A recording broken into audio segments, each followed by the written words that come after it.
नमस्कार। तो आज हम एक बड़े दिलचस्प मामले पर बात कर रहे हैं।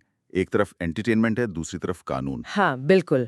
और मामला जुड़ा है एक नई वेब सीरीज से, द बैड्स ऑफ बॉलीवुड। सही कहा। और उसमें भी खास तौर पे एक्टर रणबीर कपूर का एक सीन है, उसको लेकर काफी कुछ हो रहा है।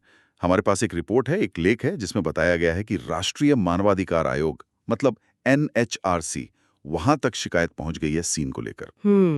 हुआ यह है, जहां तक हमें पता चला है कि सीरीज के एक सीन में रणबीर कपूर कथित तौर पे एक ई सिगरेट या वेप जो भी कहें वो इस्तेमाल करते दिख रहे हैं। हाँ, जो कि प्रतिबंधित है भारत में। बिल्कुल। और मतलब बात सिर्फ इस्तेमाल की नहीं है, शिकायत ये भी है कि कोई चेतावनी, कोई डिस्क्लेमर वगैरह कुछ नहीं था सीन में। हाँ, और शिकायतकर्ता का यही कहना है कि इससे खासकर युवा दर्शकों पर मतलब गलत असर पड़ सकता है। तो चलिए इसी मामले को थोड़ा और गहराई से समझते हैं।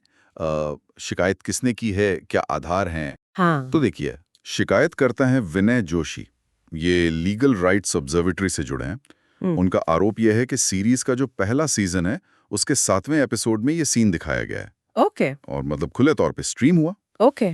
उनका मानना है कि ये चीज गैर कानूनी गतिविधि को एक तरह से बढ़ावा दे रही है हम्म, और ये भी कि ये कानून का अनादर है और पब्लिक हेल्थ, नैतिकता इन सब के लिए ठीक नहीं है। हम्म, और शिकायत में खास तौर पर इलेक्ट्रॉनिक सिगरेट निषेध अधिनियम 2019 हम्म। इसका हवाला दिया गया है। अच्छा, वो जो एक्ट आया था बैन करने के लिए, जी हाँ भाई। उसकी धारा 4 जी। जो ई सिगरेट के इस्तेमाल, उसे रखने या प्रचार करने पर रोक लगाती है, हम्म। और धारा 7 जो ऐसे बैंड प्रोडक्ट्स का अगर कोई विज्ञापन करता है हम्म। तो उन पर सजा का प्रावधान करती है। हम्म। तो इन धाराओं का जिक्र है शिकायत में। अच्छा, तो ये सिर्फ मतलब एक नैतिक आपत्ति नहीं है कि भाई ये दिखाना गलत है, ये तो सीधा सीधा कानून के उल्लंघन का आरोप लगा रहे हैं। बिल्कुल, यही बात इस शिकायत को गंभीर बनाती है। ये सिर्फ एक ओपिनियन नहीं है, ये एक लीगल पॉइंट उठा रहा है। तो फिर NHRC ने क्या किया इस पर? उन्होंने इसे माना गंभीर। हाँ, यही इस मामले का सबसे अहम मोड़ है अब तक का। NHRC ने इन आरोपों को प्रथम दृष्टया मतलब पहली नजर में काफी गंभीर माना है। अच्छा। इसे सिर्फ एक रूटीन शिकायत की तरह नहीं लिया, बल्कि एक्शन मोड में आ गए हैं। एक्शन मोड मतलब क्या क्या कदम उठाए हैं आयोग ने? आयोग ने सीधे सीधे नोटिस जारी कर दिए हैं। एक तो सूचना एवं प्रसारण मंत्रालय के सचिव को, ओके, INB मिनिस्ट्री। हाँ, और दूसरा मुंबई पुलिस कमिश्नर को। अच्छा, मिनिस्ट्री से क्या कहा है? मिनिस्ट्री से कहा गया है कि भाई ऐसी सामग्री पर रोक लगाने के लिए जो भी उचित कार्रवाई हो वो करें, खासकर वो कंटेंट जो युवा पीढ़ी पर गलत असर डाल सकता है। मतलब कंटेंट रेगुलेशन की बात। और मुंबई पुलिस को उन्हें क्या निर्देश दिए हैं? मुंबई पुलिस को तो और भी साफ निर्देश है। उन्हें कहा गया है कि ई सिगरेट बनाने वाले कौन हैं, इन्हें इंपोर्ट कौन कर रहा है, इसकी जांच करें। ओह, मैन्युफैक्चरर्स और इंपोर्टर्स तक। हाँ, और साथ ही अभिनेता रणबीर कपूर, सीरीज के जो निर्माता हैं, प्रोडक्शन कंपनी है, और नेटफ्लिक्स जो OTT प्लेटफॉर्म है, इन सबके खिलाफ FIR दर्ज करने सहित कानूनी कार्रवाई करने पर विचार करें, ये कहा गया है। FIR तक की बात, ये तो काफी सीरियस है। हाँ, और सिर्फ कहा नहीं है, NHRC ने 2 हफ्तों के अंदर एक्शन टेकन रिपोर्ट भी मांगी है।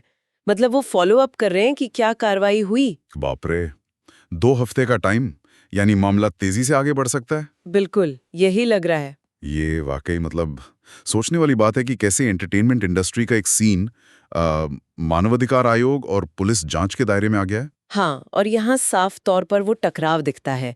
मनोरंजन, सेलिब्रिटी का जो असर होता है वो, और जो पब्लिक हेल्थ के नियम कानून है उनके बीच का।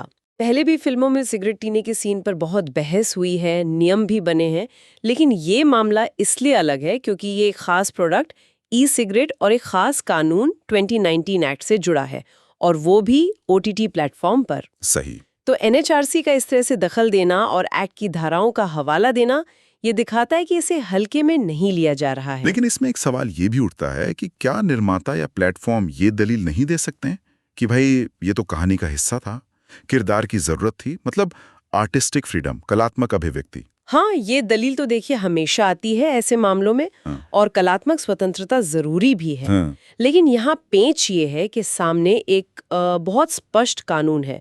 2019 का एक्ट ई सिगरेट के प्रदर्शन और प्रचार पर रोक लगाता है। तो अब ये देखना होगा कि कोर्ट या अथॉरिटीज इस संतुलन को कैसे देखती हैं।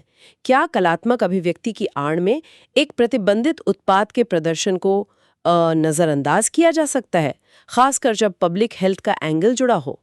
हाँ, ये संतुलन बनाना हमेशा मुश्किल होता है। बहुत मुश्किल। तो अगर हम संक्षेप में देखें, रणबीर कपूर का वेपिंग सीन, हम्म, उस पर शिकायत हुई, एनएचआरसी ने उसे गंभीर माना, नोटिस जारी हो गए और अब 2019 के ई सिगरेट बैन कानून के तहत एक्शन की तलवार लटक रही है। यही है पूरा मामला अभी तक का। बिल्कुल यही स्थिति है।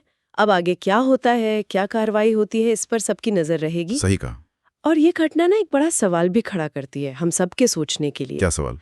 कि आखिर मनोरंजन बनाने वालों की और उसे दिखाने वाले प्लेटफॉर्म्स की जिम्मेदारी कहाँ तक है, खासकर जब वो ऐसी चीजें दिखा रहे हों जो शायद हानिकारक हों या फिर गैरकानूनी हों। इस डिजिटल युग में जहां कंटेंट इतनी आसानी से सब तक पहुंच जाता है, वहां ये संतुलन कैसे बनेगा कलात्मक अभिव्यक्ति और सार्वजनिक स्वास्थ्य या कानून के बीच? हाँ, ये वाकई एक बहुत बड़ा और अहम सवाल है, जिसका जवाब शायद आने वाले वक्त में और साफ होगा। बिल्कुल। ये सोचने वाली बात है।